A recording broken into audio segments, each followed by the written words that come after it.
Особая атмосфера царила в Ачимчирском дворце культуры. Зрительный зал был переполнен. Казалось, на игру съехались болельщики со всего района. Надо отметить, что в Ачимчирской лиге КВН играют исключительно школьные команды. Создавалась она именно для них при молодежном центре Гюенос благодаря финансовой поддержке компании Амобайл. Мы начали наш КВН уже с 2012 года. Победителями являются дважды высшей лиги КВН. И сегодня в течение 5 лет Ачимчирский район живет, наша молодежь живет КВНом. Мы ежегодно проводим фестивали. И это знаменательное событие, она молодежь объединяет.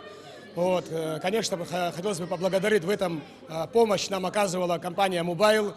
В этом году в КВН приняли участие 15 команд. Моника Тужба связала себя с лигой 5 лет назад. Играет она за школу села Баслав. За это время девушка очень привязалась к своей команде и на сцене чувствует себя уверенно. Представить себя без КВН Моника уже не может. Каждый год жду этого. У нас репетиции проводятся очень весело, шумно.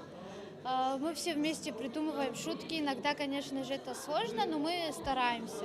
В течение 3 часов улыбка не сходила с лиц зрителей. Рассмешить зал интересными шутками для многих команд оказалось несложно. Это кто? А я его не знаю. Ну, папа! Это не мой сын.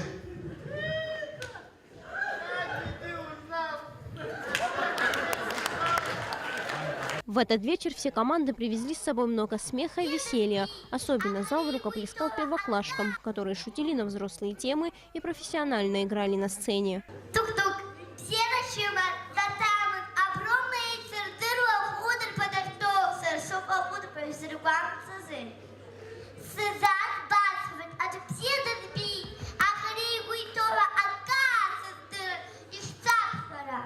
Все команды показали себя с лучшей стороны, а зрители получили массу удовольствий. Для компании Амобайл поддержка подобных мероприятий всегда в приоритете. Сплоченность молодежи, умение играть в команде, учиться побеждать и развиваться – вот основная стратегия компании. В преддверии Нового года мы рады поддержать такой масштабный и значимый проект, как 5-й юбилейный фестиваль КВН в Ачимчире.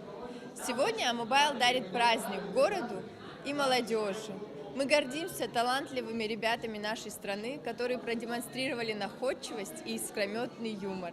Последними на сцене выступала команда абхазской школы-интерната. Кстати, у команды была самая большая группа фанатов, которая задавала тон среди болельщиков.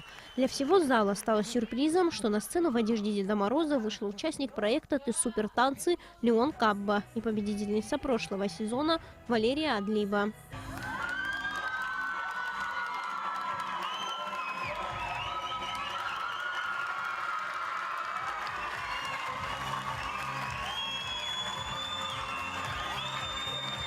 После игры все команды были приглашены на сцену, где состоялось вручение наград.